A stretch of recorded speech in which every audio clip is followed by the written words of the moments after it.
Hey, what's up guys? I'm BTC and today I'm going over the top 10 tips for the brand new tank hero, Orisa.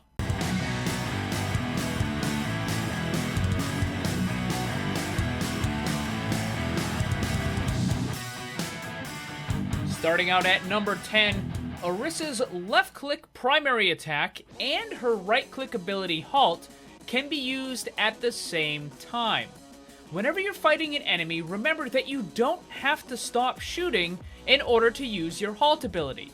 This can be really good because Orisa's primary attack is a projectile, so it takes a little bit of time to actually get to the target. If you're shooting at enemies, you can launch out a Halt to drag them out from behind a corner or a shield, and your bullets will hit them right as they're being pulled. Number 9. Orisa is a great damage sponge. Fortify is incredibly strong and reduces damage by 50%. While it's possible for any of the tank heroes to use their character to physically block damage that would have otherwise hit their team, Orisa's Fortify ability makes her exceptionally good at it. While this does impair some of the visibility of your teammates behind you, keeping them alive is a lot more important. Make sure you always know where your teammates are and try to keep yourself in between them and the enemy. Number 8. Your Supercharger ultimate doesn't have a lot of health, so you gotta be very careful where you use it. First of all, it's generally a bad idea to drop your ultimate in the open. It's also a pretty bad idea to use your ultimate when you're facing the enemy. The reason for this is because whenever Orisa uses her ultimate, she drops the supercharger directly in front of her. This makes it very easy for the enemy to destroy it. Most of the time, you're going to want to use your ultimate off to the side and behind a wall or a corner. Make sure that it still has line of sight to your team, but try to keep it a little bit more protected.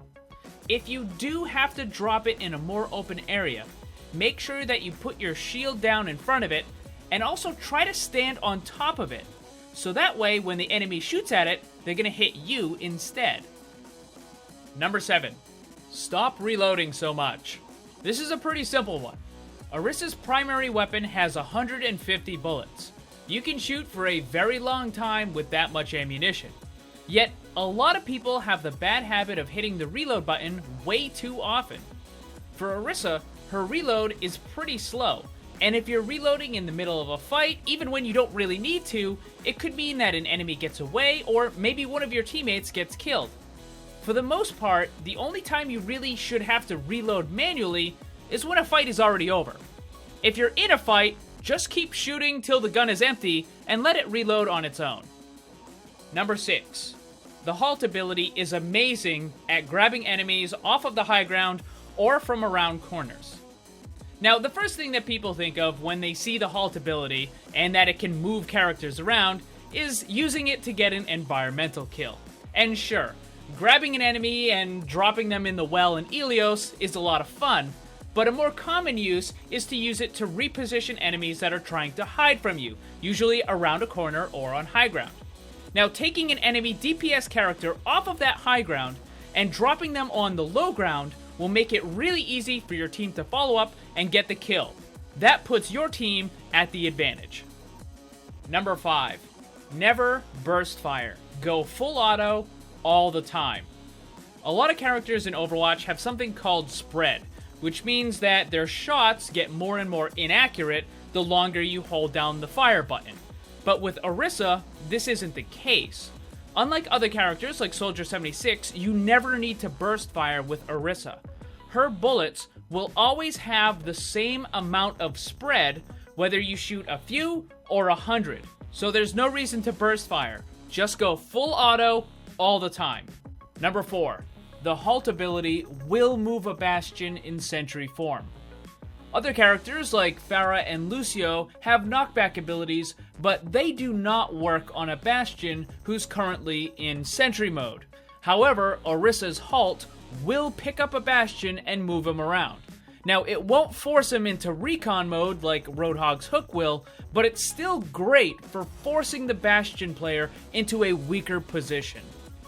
Number 3. Don't shoot the Halt ability near the ground. So I talked about how you can use the Halt ability to drop people off a cliff or pull them off of high ground, but you can also use it to disrupt the enemy in normal situations.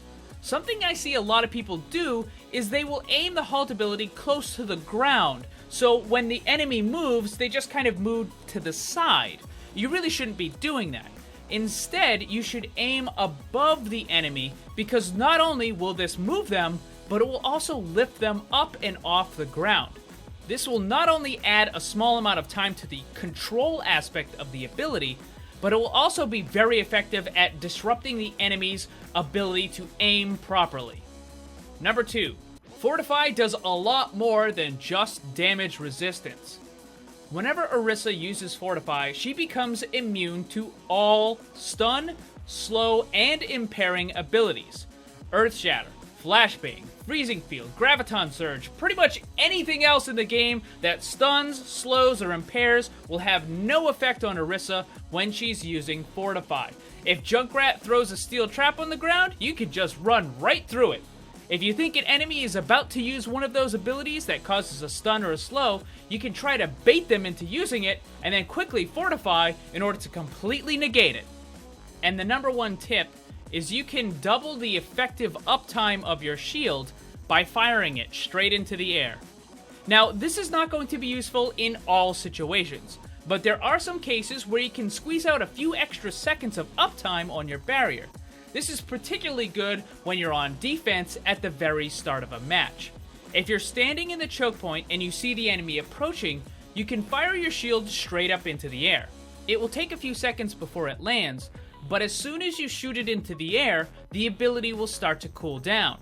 About 4 or 5 seconds later, the shield will hit the ground and become active, at which point the enemy will start to destroy it. By the time they destroy it though, your ability should be off cooldown, meaning as soon as the first shield goes down, you can launch another one right in front of you, effectively doubling the amount of shield that you just provided in that short amount of time.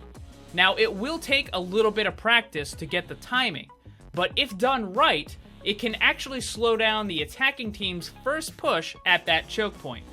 So there you have it, the top 10 tips for Arisa. If you'd like to see more of the brand new hero, I'm going to put a whole bunch of links down below. Gameplay, ability breakdown, all that sort of stuff. So check that out, and make sure you subscribe so you don't miss any of the new videos. Thanks for watching. Hit that like button, share it with your friends, and remember, always blame the controller, because it's never your fault.